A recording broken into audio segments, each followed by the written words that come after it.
这是什么？何首乌。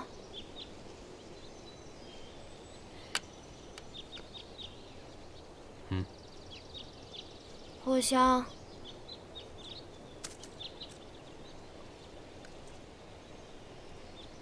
大枣。果然是只妖。喂，你才是妖怪呢！像你这么说，你第一次得到了五色石，就得到了在漆黑的夜里看得清楚的能力。这一次，是敏锐的嗅觉和听力。我比较担心，我把五色石集齐之后，我回不去了，我会变成猫妖。这不最好？这有什么好的？你在这幸灾乐祸什么？这样你就可以留在这儿了。喂，你别以为我不知道你想把我留在这干什么，不就是替你解蛊毒吗？你还是另寻他人吧，我迟早是要回家的。我们是宫里来送信的。看来皇上要召见你了。你怎么知道？大人，大理寺卿清末言接旨。皇上请你前往宫中一趟。臣领旨。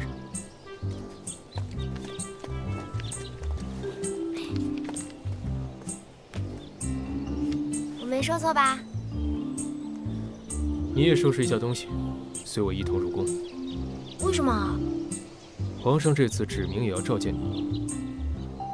哦。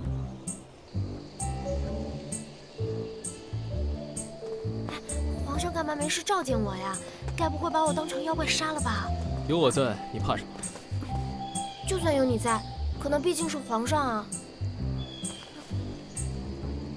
别胡思乱想。待会儿见了皇上，记得要行礼，知道了吗？嗯。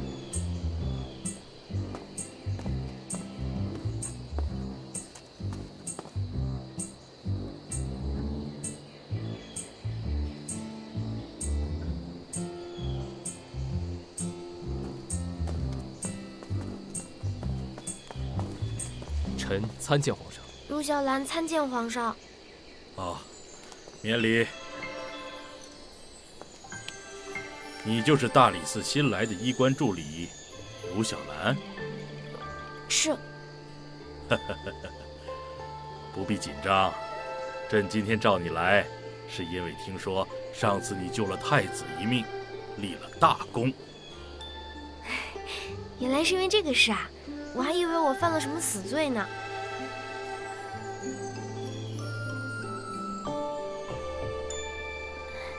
其实上次太子那个事呢，只是举手之劳，皇上你不用那么客气。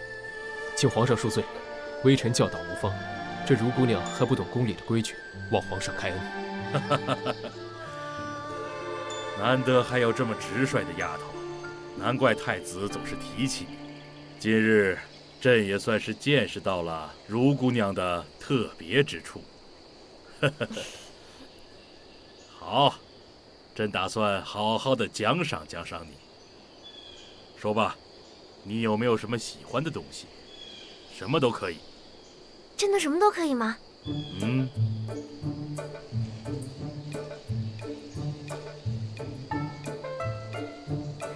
那我想要桃木。桃木？嗯。朕还以为像你这样的小姑娘们会喜欢一些发饰啊、绸缎什么的。这还是第一次见到有人向朕讨要桃木。因为我要做一样东西，必须要用桃木才行，最好呢是那种黑色的雷晶木。休得无礼！哎，没关系，朕既然答应你了，就一定会做到。朕记得前些时候，西域那边送来了一批上等的木材，朕让人带你去看看。带如姑娘到祥凤阁瞧瞧，看到有什么喜欢的，尽管拿。谢谢皇上。去吧。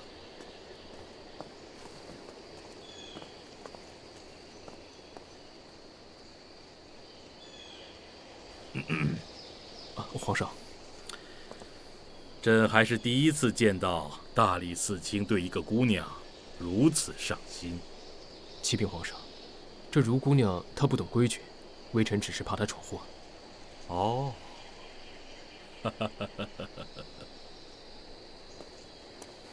有这么多雷击桃木，绝对可。